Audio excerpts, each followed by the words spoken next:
sistema de justiça que queremos é uma tarefa absolutamente complexa. Eu estava comentando ontem, quem presenciou assistiu.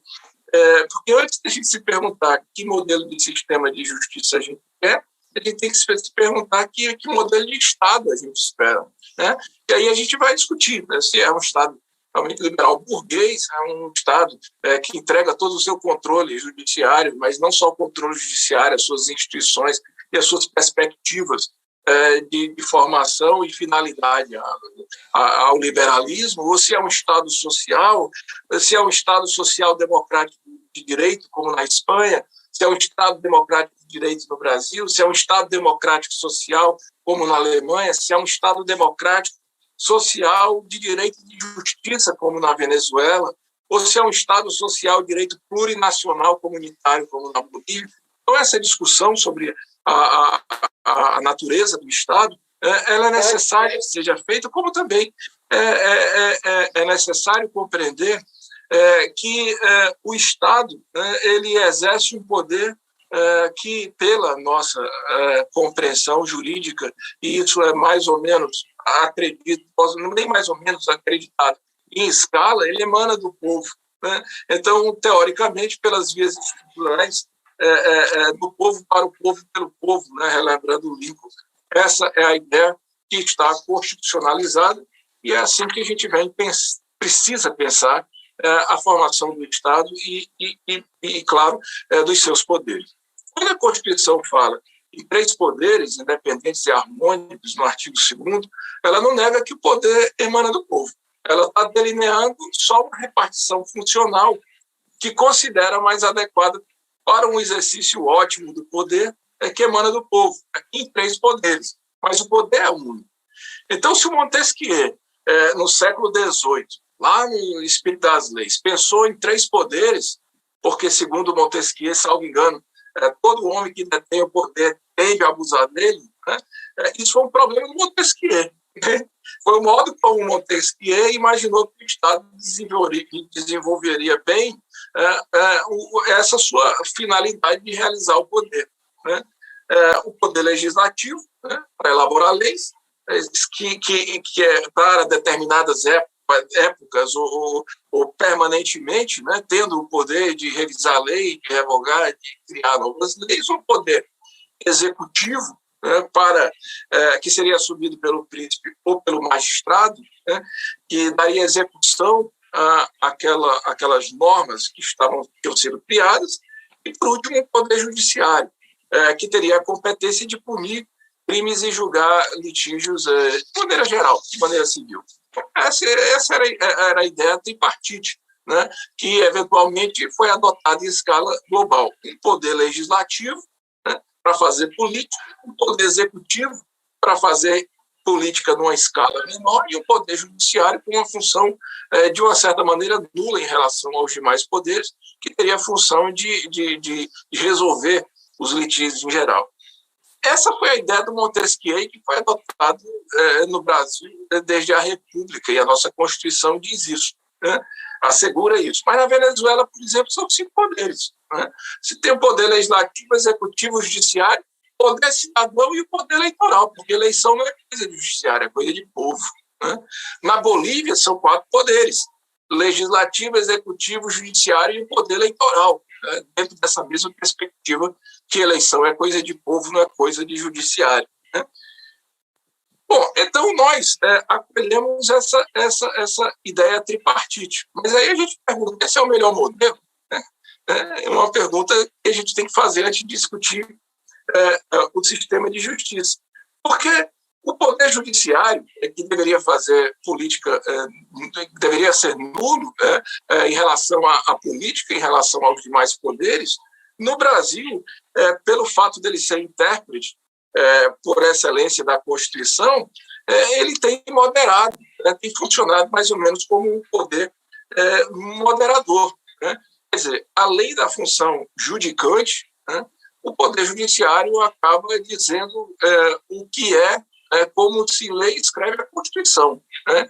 Então, ele acaba deixando de ser um poder nulo para se deter a judicância, para ser um poder ativo né, e aplicar a Constituição. E o constitucionalismo, pós-88, até por uma questão natural, movimentou mais e mais o judiciário nesse campo político, né?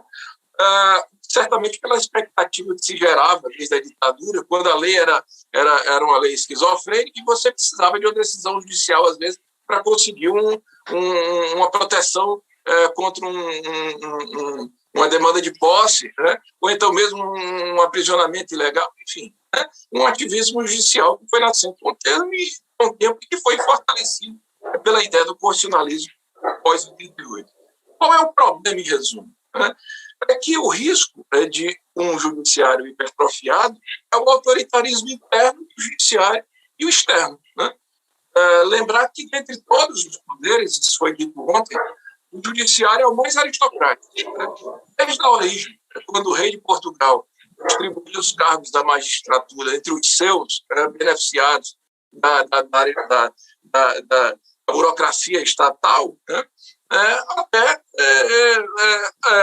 hoje, né? Quando ontem estava o Germano comentando que o judiciário ele acaba, apesar de uma cota que existe no Brasil para negros, acaba sendo representado por uma parcela branca de classe alta, média alta, provida de escolas particulares, né, na sua formação original, enfim, é um poder elitizado, né? E é hermético, né? De todos os poderes, o poder judiciário também é o mais hermético. Ele nem passa pelo crivo de eleições, né, como os demais poderes, e nem se permite abrir. Então, vejam só, a ditadura caiu, a Constituição mudou, né? De alguma maneira, os demais poderes foram tocados, mas o judiciário continuou mantendo a sua estrutura, né, idêntica, né? Basicamente os mesmos membros, inclusive no Supremo Tribunal Federal, os mesmos que legitimavam uma Constituição ditatorial, 67 com a emenda de 69, né? Passaram a interpretar uma Constituição do fim da democracia, do retorno, do fim da ditadura, do retorno à democracia. Quer dizer, aquela interpretação que era colocada, os constitucionalistas, como interpretação de retrovisor, né? Você olha para frente, mas está olhando o retrovisor, está vendo para trás. Então, veja só quantos anos o STF não demorou para decidir a importância da aplicabilidade do mandado de injunção, né? E agrava esse risco de autoritarismo interno o fato do judiciário brasileiro com uma estrutura piramidal. Ontem o doutor Germano estava colocando um modelo napoleônico, né? Estando a promoção da base sob a dependência da cúpula, né? Então, existe uma tendência clara de manutenção do hermetismo com um prejuízo para a independência do juiz, né? Apesar das prerrogativas constitucionais da magistratura, o fato é que a base teria a ajoelhar-se, né, para as cúpulas. Ora, se um juiz se ajoelha para alguém, não tem independência, né? Um juiz sem independência não é um juiz com J maiúsculo, né? Por sua vez, né, o risco externo de um judiciário autoritário é deslizar na força da caneta, né? Como ele é responsável pela modulação da exceção, né, o judiciário pode fazer a exceção virar regra, né? Em suma, se você pensar que democracia é demos e kratos, né, povo e poder, com o judiciário hipertrofiado, a gente pode ter uma governança de iluminados, né? Ou seja, uma aristocracia com tendência à conversão para a oligarquia, né, em que a legitimação da exceção é realizada por quem deveria racionalmente, de forma pensada, né, sem o apelo da narrativa da política, sem a própria blindagem contra a exceção, né? Nessa hipótese, o judiciário ele vai escapar da função nula em relação à política ou dos demais poderes, e pior, ainda escapa negativamente, né? Às vezes por agir demais, né, no exercício da exceção e às vezes por se omitir. E eu vejo um exemplo clássico, né, o impeachment, o golpe de 2016, em que o judiciário, o STF, lavou as mãos, né, para a necessidade, né, de imprimir aquele processo que se via já claramente fraudulento, né, parlamentar, dar uma blindagem e estancar aquilo ali, porque cabe ao judiciário também blindar o excesso dos demais poderes, da política, quando se excede pelos demais poderes, quando eles são praticados de forma absolutamente esdrúxula. Então, no Brasil, especialmente a P470 e da Lava Jato, o judiciário vem dizendo que é exceção e, ao mesmo tempo, fazendo parte da exceção. Quer dizer, além de ser um produto, ele produz e reproduz a exceção, né? Essa exceção, por sua vez, é assimilado pela sociedade como justa, porque o judiciário carrega em si, até pelo simbolismo da toga, né, essa ideia, essa aura de justiça. Então, o judiciário acaba contaminando o sistema de justiça e irradiando para a sociedade toda os seus próprios danos. Vejam só, né, o risco, né, da hipertrofia do judiciário. Só que esse problema também, sejamos justos, não é exclusivo do corpo da magistratura, né? O Ministério Público e a advocacia contribuem e muito, né, com esse Estado, tanto porque dão suporte a essa filosofia estrutural, como porque os tribunais, através dos quintos constitucionais, e não oxigenam, né, as cortes como deveriam oxigenar, ou pelo menos penso que para isso há a importância do quinto constitucional, né? Você transformar o judiciário numa estrutura mais democratizada, né? E o que foi a Lava Jato, se não foi um juiz, ao mesmo tempo o juiz, promotor, advocacia, tudo num balaio só, né, escolhendo a dedo os inimigos, fazendo da sociedade uma massa de manobra, com a cumplicidade da mídia corporativa e, claro, por interesse dos serviços, dos interesses oligárquicos nacionais e do imperialismo. Então, a Lava Jato foi isso, né? E a cúpula judiciária dizendo, ok, até o momento que parece que a própria Lava Jato foi um ponto de virada, né? Isso é a minha concepção.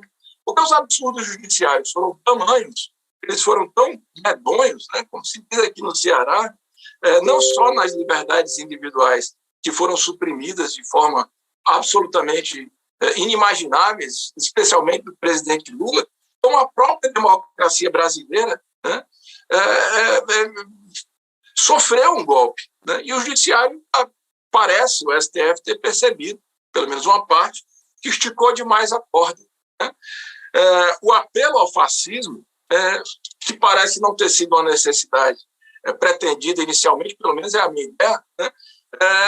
Mas que a Lava Jato depois apostou, né, no fascismo, porque viu o risco de perder aquela ideia de liberalismo que tinha conseguido com o Temer, perder com a retomada do poder pelo Partido dos Trabalhadores. A Lava Jato depois incorporou o projeto fascista, se deu mal, né?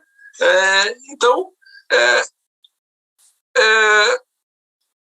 estando, né, a um passo de ser engolido, o STF parece que tomou um chá, né, de realidade e entendeu que o problema da hipertrofia judiciária causava uma turbulência no sistema inteiro, né? E essa é a centelha de democracia que resta para a gente, né? E aí a gente tem um dilema, né?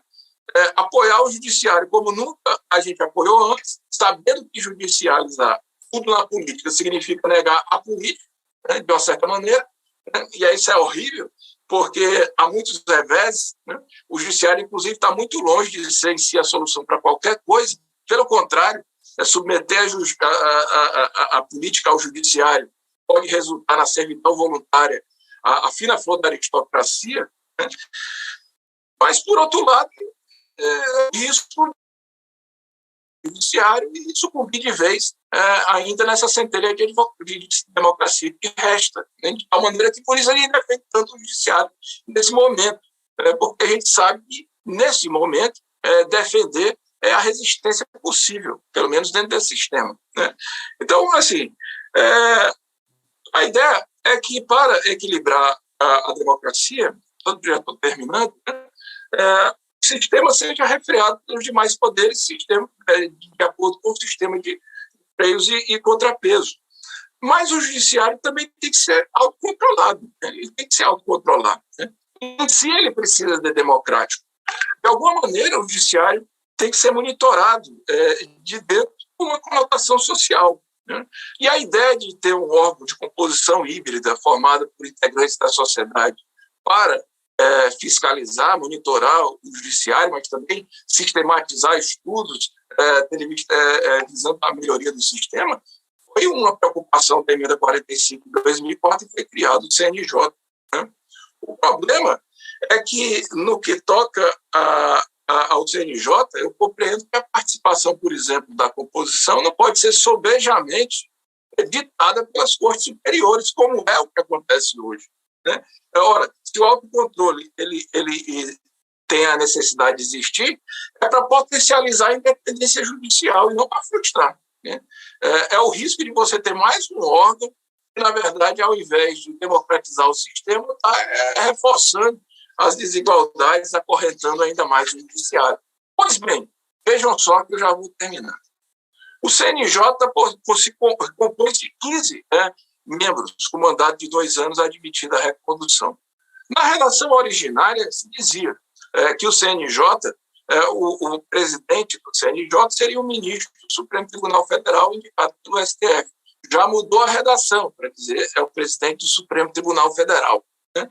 Então, veja só, um membro do STF, que vai ser o presidente, porque é o presidente do STF, um membro do STJ indicado pelo STJ, um membro do TST indicado pelo TST, um desembargador de Tribunal de Justiça indicado pelo Supremo, um juiz indicado pelo Supremo, um juiz de TRF indicado pelo Superior Tribunal de Justiça, um juiz federal indicado pelo STJ, um juiz de TRT indicado pelo TST, e por aí vai, né? Até que você chega no final e tem a representação do Ministério Público, da Advocacia, 2 cidadãos, um indicado pela Câmara e um indicado pelo Senado.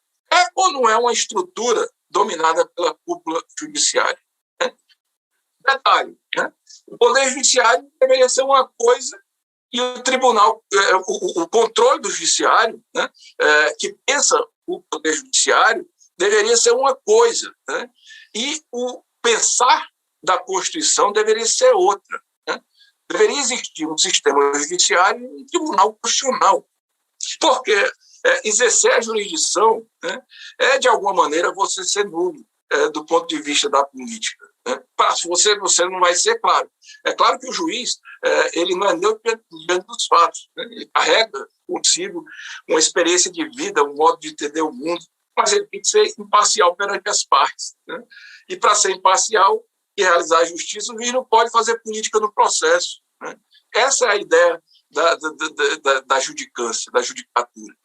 Já a função de leitura da Constituição requer uma compreensão política. Né? Da época em que a Constituição foi feita, do momento em que está sendo aplicada, à luz dos fatores que embasam a análise dos atores envolvidos, das repercussões sociais, do texto constitucional em si, etc., etc. Quer dizer, é uma tarefa que requer uma atenção de magistrado, mas é tarefa, sem dúvida, mais política do que judicante comum. Não é por acaso que a tarefa constitucional é compreendida como que se diz, contra-majoritária. Né? Como garante da Constituição, a Corte vai controlar os abusos da maioria para resguardar o direito das minorias. A leitura da Constituição tem lado. Né? E também não pode ser judicante comum, tanto não é judicatura comum que não se exige, por exemplo, para ministro de STF a condição de ser um juiz, ou ser advogado, né, ou ser do Ministério Público. Basta ser cidadão com mais de 35 anos, menos de 70, de notável saber jurídico. Precisa conhecer a Constituição e a reputação ilibada. Essas são as condições. Ou seja, a tarefa judicante é uma e a tarefa constitucional é outra. A Espanha, né, que foi o país em que eu estudei, né, existe um tribunal constitucional com competência específica constitucional e o Superior Tribunal de Justiça, como órgão máximo da estrutura judiciária. E, além dos dois, tem o Conselho Geral do Poder Judiciário, que é o órgão controle máximo administrativo do Poder Judiciário. O presidente do Conselho é o presidente do Supremo Tribunal, mas não é o presidente do Tribunal Constitucional. Por quê? Porque a função constitucional não se compara com a função judicante. No Brasil, em resumo, e aí eu jogo já o debate, a salada é grande. O STF acumula competência constitucional e jurisdicional, tem competência, portanto, originária de constitucional direta, tem competência jurisdicional originária comum para certos crimes, tem competência jurisdicional comum por via difusa para certas situações, recurso ordinário, tem competência jurisdicional comum por via difusa para demandas objeto de recurso extraordinário. Ainda que para uma matéria chegar no STF você deva demonstrar repercussão geral, essa mudança ela é muito mais para evitar o número de processos do STF e tirar a condição de moderador constitucional do STF. Muito pelo contrário, o STF quis foi escolher as suas matérias, mas sem sair do domínio da estrutura judiciária. Essa é a ideia. Então, isso é um detalhe. Né? E vejam só, né, que o presidente do STF é o presidente do CNJ, e lá no CNJ ele fica no centro, naquela estrutura de domínio, né, observando os indicados da cidadania lá na ponta do Conselho. Essa é a estrutura hierárquica que foi criada para controlar administrativamente o Supremo Tribunal Federal. Uma estrutura híbrida, porém, é toda monopolizada pelas cortes superiores, especialmente o Supremo. Mas o detalhe 2, ainda que tivesse essa composição, as escolhas do CNJ deveriam ser mais democráticas. Elas deveriam dar mais protagonismo, talvez, à Câmara e ao Senado, para escolher entre magistrados, não necessariamente de corte superior.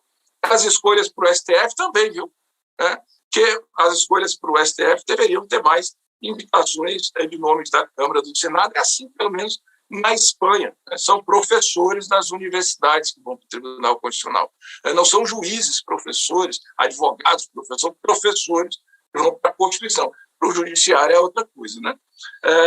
Conhecedores da Constituição. Terceiro, na Espanha, todos os membros do Conselho Nacional do Poder Judicial, do órgão de controle, como do Tribunal Constitucional, tem mandato por tempo definido. Né? Aqui, só o CNJ tem mandato, os membros do STF, todos sabemos, são vitalícios. Né? Detalhe 4, na Espanha, a equiparação de gênero em todos os órgãos. Né? Aqui, não sei no CNJ, mas no STF são 9 homens e 2 mulheres. Né? Detalhe 5, todos os vícios do judiciário se estendem de forma até mesmo piorada para o Ministério Público. Eu não vou nem falar do Ministério Público aqui, mas imagine todos esses problemas potencializados no Ministério Público que conseguem ainda ser mais herméticos e conseguem ainda carregar de forma mais evidente todos esses danos. Né? Sem falar que o MP, vira e mexe, ainda confunde essa função de fiscal da lei com função policial. Né? A Lava Jato, mais uma vez, que eu diga, a P470 do relator egresso do Ministério Público, eu não vou nem citar o nome, que falava de pé com dedo de risco, né? Todo para a sua formação policialista, e que apresentou, a OAB, por sua vez, apresentou um impeachment contra a presidenta Dilma. Eu não vou falar sobre os problemas da advocacia, enfim, essa conjuntura é problemática em termos gerais. Portanto, qual é o sistema de justiça que nós queremos? Honestamente, eu não sei. Talvez não seja o mesmo da Espanha, mas certamente também não é o do Brasil. Né? Independentemente de qual seja, começa com uma discussão. E aí a BJD está de parabéns, porque a BJD nacional e aqui os nossos núcleos do Ceará, do Piauí e do Rio Grande do Norte partem na frente para fazer essa discussão que um dia se tornará uma convicção, ou pelo menos em elementos que orientarão uma reflexão mais apurada. Na minha opinião, a gente precisa ter mais cores, né, dentro do judiciário, ter mais gênero, ter mais classe social, ter mais etnia. A gente precisa ter diversidade. Com relação a se o quinto constitucional é bom ou é ruim, honestamente, ou é melhor o concurso público, honestamente, para mim são a mesma coisa, porque os dois são dogmáticos.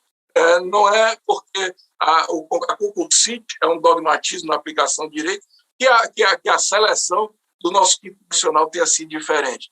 Então, para a manutenção do quinto constitucional, é preciso também que haja uma reflexão sobre o papel do magistrado egresso do quinto constitucional.